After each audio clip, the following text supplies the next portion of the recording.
Ces députés ghanéens célèbrent ce qu'ils considèrent comme une victoire politique.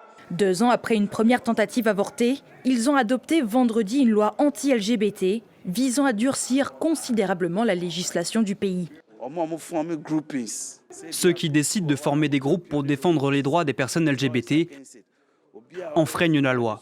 Et la défense des personnes LGBT est interdite par la loi.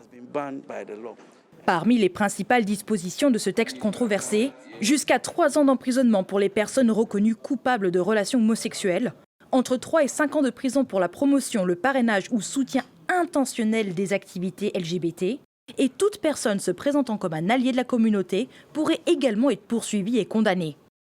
Le projet de loi prévoit toutefois certaines dérogations pour les professionnels du droit, des médias et de la santé.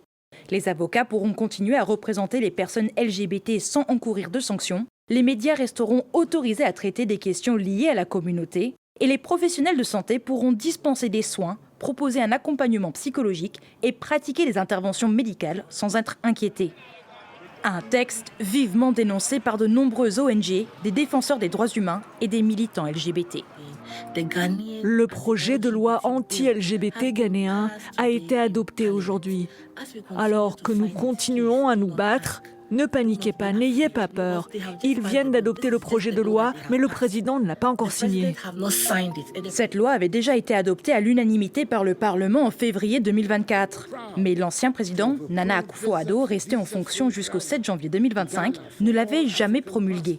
Selon la constitution ghanéenne, tout projet de loi non signé par le président avant la fin d'une législature devient automatiquement caduc. Si certains espèrent que John Mahama s'y opposera, le chef d'État avait exprimé son soutien au projet de loi pendant sa campagne électorale et après son élection.